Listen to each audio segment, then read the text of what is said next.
S Siddaramaiah ಸರ್ಕಾರದಲ್ಲಿ ಸಾಲು ಸಾಲು ಹಗರಣಗಳು ನಡೀತಾ ಇದೆ. ಹಗರಣಗಳು ಹಾಗೂ ಭ್ರಷ್ಟಾಚಾರದಿಂದ ಕರ್ನಾಟಕ ಗ್ಯಾರಂಟಿ ಅಂದ್ರೆ ಭರವಸೆಗೆ ತತ್ತರಿಸಿ ಹೋಗ್ಬಿಟ್ಟಿದೆ. ಸಾಲದ ಕೂಪಕ್ಕೆ ಕೈ ಸರ್ಕಾರ ಹೋಗಿರ್ತಕ್ಕಂಥದ್ದು ತಲೆ ಕೆಳಗಾಯಿತು. ಸಿದ್ದರಾಮಯ್ಯ ಗ್ಯಾರಂಟಿ ಲೆಕ್ಕಾಚಾರ ಕನಿಷ್ಠ ಮೂಲಭೂತ ಸೌಕರ್ಯಗಳಿಲ್ಲದೆ ರಾಜ್ಯ ಸೊರಗೋಗಿದೆ. ದಿನೇ ದಿನೇ ರಾಜ್ಯದ ಕಾನೂನು ಸುವ್ಯವಸ್ಥೆ ನೆಲಕಚ್ತಾ ಇದೆ.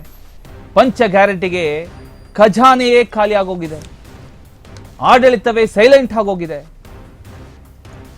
ಹೀಗಾದ್ರೆ ಒಂದು ಟೈಮಲ್ಲಿ ಕಾರ್ತಿಕ್, ಈಗ ನಾವು ನ್ಯೂಸ್ ನೋಡ್ಬೇಕಾದ್ರೆ ಒಂದು ಖುಷಿ ಇತ್ತು. ಒಂದು 2-3 ನ್ಯೂಸ್ ಬರುತ್ತಾ ಇತ್ತು. ಯಾವಾಗ ಸರ್ಕಾರ ಏನು ಅನೌನ್ಸ್ ಮಾಡುತ್ತೋ ಅಭಿವೃದ್ಧಿ ಕಾರ್ಯ ಅಂದ್ರೆ ಎಲ್ಲ ಪ್ರತಿ ದಿನ ಅಲ್ಲಿ ಬೆಳವಣಿಗೆ ಆಗಿದೆ, ಅಲ್ಲಿ ಅಭಿವೃದ್ಧಿ ಆಗಿದೆ, ಇಲ್ಲಿ ಇನ್ನೊಂದಾಗಿದೆ.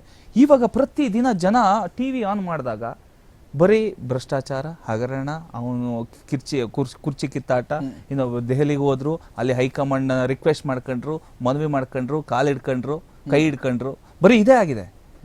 ಸೊ ಈ ರೀತಿ ಇದ್ರೆ ಏನ್ ಮಾಡಬೇಕು ಅಂತ ನಾವು ನನಗೆ ಇಲ್ಲಿ ಹಾಸ್ಯಾಸ್ಪದ ಏನು ಅಂತ ಕೇಳಿಸೋದಂದ್ರೆ, ಬ್ರ್ಯಾಂಡ್ ಬೆಂಗಳೂರು ಅಂಡರ್ ಅಲ್ಲಿ ಇವರು ಟನಲ್ ನಿರ್ಮಾಣ ಮಾಡ್ತಾ ಇದ್ದಾರೆ. ಟನಲ್ ನಿರ್ಮಾಣ ಹೌದು.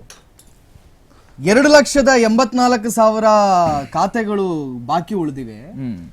ನಾವು ಎಷ್ಟು ಖಾತೆಗಳನ್ನ ಭರ್ತಿ ಮಾಡಬಹುದು ಅಂತ ಹೇಳಿ ಫೈನಾನ್ಸ್ ಡಿಪಾರ್ಟ್ಮೆಂಟ್ಗೆ ಸರ್ಕಾರ ಬಂತು ಲೆಟರ್ ಬರೆಯುತ್ತೆ. ಫೈನಾನ್ಸ್ ಡಿಪಾರ್ಟ್ಮೆಂಟ್ ಏನ್ ಹೇಳೋದು ಗೊತ್ತಾ, ರೀ ನಿಮ್ ಯೋಗ್ಯತೆಗೆ 24,000 ಮಾತ್ರ ಆಗೋದು, 2,84,000 ಎಲ್ಲ ಆಗಲ್ಲ ಅಂತ ಹೇಳ್ತಾರೆ. ಅಂದ್ರೆ ದುಡ್ಡು ಕೊಡಕ್ಕೆ, ಸಂಬಳ ಕೊಡಕ್ಕೆ ದುಡ್ಡಿಲ್ಲ ಸರ್ಕಾರದತ್ತ. ಅಂತದ್ರಲ್ಲಿ ಇವ್ರು ಇಷ್ಟಿಷ್ಟುದ್ದ ಟನಲ್ಗಳನ್ನು ಮಾಡ್ತಾರಂತೆ. ಸೊ ಇಲ್ಲಿ ಅರ್ಥ ಆಗ್ತಾ ಇಲ್ಲ ಇವರಿಗೆ. ಅಭಿವೃದ್ಧಿ ಅಂತ ಹೇಳಿದ್ರೆ ಟನಲ್ಗಳನ್ನು ಮಾಡೋದು ಮಾತ್ರ ಅಭಿವೃದ್ಧಿ ಅಲ್ಲ. ಆ 2,84,000 ಜಾಬ್ಗಳೇನಿವೆ ಅದನ್ನು ಫುಲ್ಫಿಲ್ ಮಾಡಿ, ಅದು ಕೂಡ ಅಭಿವೃದ್ಧಿಯೇ ಆಗುತ್ತೆ. ಓಕೆ, ಇನ್ನೊಂದು ಕರೆ ಬಂದಿದೆ. ಸುರೇಶ್ ಅಂತ ಕರೆ ಮಾಡಿದ್ದಾರೆ. ಎಸ್, ಬಾಗೇಪಲ್ಲಿಯಿಂದ.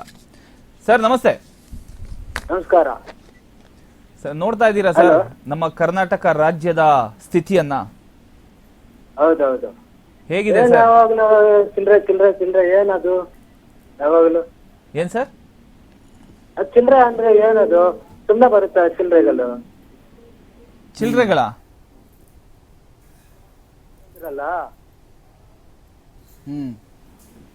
ಹಲೋ, ಹೇಳಿ ಹೇಳಿ ಹೇಳಿ. ಅದೇ ಏನೋ ಚಿಲ್ರೆ, ಏನೋ ಕಾಸು ಅಂತ ಹೇಳಿದ್ರಲ್ಲ, ಅದಕ್ಕೆ. ಏನ್ ಚಿಲ್ರೆ? ಓಕೆ, ಅವರು ಹೇಳ್ತಾ ಇದಾರೆ, ಅದು ಏನು ಹೇಳ್ತಿದ್ದಾರೆ ಅಂತ ಸರಿಯಾಗಿ ಸ್ಪಷ್ಟತೆ ಇಲ್ಲ. ಓಕೆ, ಎನಿವೇಸ್ ಕಾಲ್ ಮಾಡೋ ಮೊದಲಿಗೆ ಒಂದ್ಸತಿ ರಿಮೈಂಡ್ ಮಾಡ್ಕೊಂಡ್ ಬಿಡಿ ತಲೆಯಲ್ಲಿ ಏನ್ ಮಾತಾಡ್ಬೇಕು ಅಂತ ಹೇಳಿ. ಇನ್ನೊಂದೇನು ಚಿಲ್ಡ್ರೆ ಅಂದ್ರೆ ಅದು ಯಾವ ಚಿಲ್ಡ್ರೆ ನಮಗೂ ಗೊತ್ತಾಗ್ಲಿಲ್ಲ, ನಿಮ್ಗೂ ಗೊತ್ತಾಗ್ಲಿಲ್ಲ. ಅಲ್ಲ, ಇನ್ನೊಂದೇನಂತ ಹೇಳಿದ್ರೆ ಕೆಲವರು ಏನ್ ಮಾಡ್ತಾರೆ, ಟಿವಿ ಆನ್ ಮಾಡ್ಕೊಂಡು ಅವ್ರ ವಾಯ್ಸ್ ಅನ್ನ ಅವರೇ ಕೇಳಿಸ್ಕೊಂಡು ಟಿವಿ ನೋಡ್ಕೊಂಡು ಮಾತಾಡ್ತಾರೆ. ಅವಾಗ ಏನಾಗುತ್ತೆ, ಕನ್ಫ್ಯೂಷನ್ ಆಗುತ್ತೆ. ಸೊ ದಯವಿಟ್ಟು ಕರೆ ಮಾಡಿ ಮಾತನಾಡಿ. ಯಾಕಂದ್ರೆ ನಾವು ಕಾರ್ಯಕ್ರಮ ಮಾಡೋ ಉದ್ದೇಶನೇ ನಿಮಗೋಸ್ಕರನ.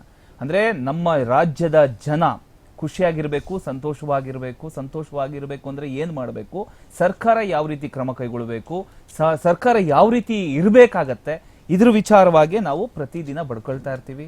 ಇವಾಗ್ಲೂ ಬಡ್ಕೊಳ್ತಾ ಇದೀವಿ, ನಾಳೆನೂ ಬಡ್ಕೋಬೇಕಾಗತ್ತೆ. ಸರ್ಕಾರ ಸರಿ ಹೋಗೋವರೆಗೂ ನಾವು ಮಾತನಾಡ್ತಾನೆ ಇರ್ತೀವಿ, ಅದ್ರ ಬಗ್ಗೆ ಚರ್ಚೆ ಮಾಡ್ತಾನೆ ಇರ್ತೀವಿ. ಈಗ ಒಬ್ಬೊಬ್ರು ತಲೆ ಮೇಲೆ 1,16,000 ರೂಪಾಯಿ ಬಿದ್ದಿದೆ ಸಾಲ. ನಿಮ್ಮ ಮನೆಯಲ್ಲಿ ಒಂದು ಮಗು ಹುಡ್ತು ಅಂತ ಹೇಳಿದ್ರೆ ಆ ಮಗು 1,16,000 ರೂಪಾಯಿ ಸಾಲ ತಲೆ ಮೇಲೆ ಇಟ್ಕೊಂಡು ಬರ್ತದೆ. ಸೊ ಅಂತ ಪರಿಸ್ಥಿತಿಯಲ್ಲಿ ನಾವೆಲ್ಲ ಇದ್ದೀವಿ. ರಾಜ್ಯ ಸರ್ಕಾರ ಇವತ್ತು ಸಾಲಗಳನ್ನ ಮಾಡಿದ್ರೆ ರಾಜ್ಯ ಸರ್ಕಾರ ಅಲ್ವಾ ಮಾಡ್ತಾರೋ, ನಮ್ಗೇನು ಅಂತ ಹೇಳಬೇಡಿ. ಅದನ್ನ ಕಟ್ಟೋದು ಎಲ್ಲಿಂದ ಅಂತ ಹೇಳಿದ್ರೆ ನಮ್ಮ ಟ್ಯಾಕ್ಸ್ ದುಡ್ಡಿಂದಾನೆ. ಆ ಸಾಲ ಹೆಚ್ಚಾದಾಗ ಏನ್ ಮಾಡ್ತಾರೆ ಗೊತ್ತಾ, ಇವ್ರು ಲಿಕ್ಕರ್ ಚಾರ್ಜಸ್ ಹೆಚ್ಚು ಮಾಡ್ತಾರೆ, ಕರೆಂಟ್ ಬಿಲ್ ಹೆಚ್ಚು ಮಾಡ್ತಾರೆ, ಗ್ಯಾಸ್ ಚಾರ್ಜರ್ಸ್ಗಳು ಹೆಚ್ಚು ಮಾಡ್ತಾರೆ, ಎಲ್ಲದ್ರ ಮೇಲಿರುವಂತ ಟ್ಯಾಕ್ಸ್ಗಳನ್ನು ಹೆಚ್ಚು ಮಾಡ್ತಾರೆ. ಸೊ ಓವರ್ ಆಲ್ ಹಾಕಿ ಅದ್ರ ಹೊರೆ ಯಾರ ಮೇಲೆ ಬೀಳೋದು? ನಮ್ಮಂತವ್ರ ಮೇಲೆ, ನಿಮ್ಮಂತ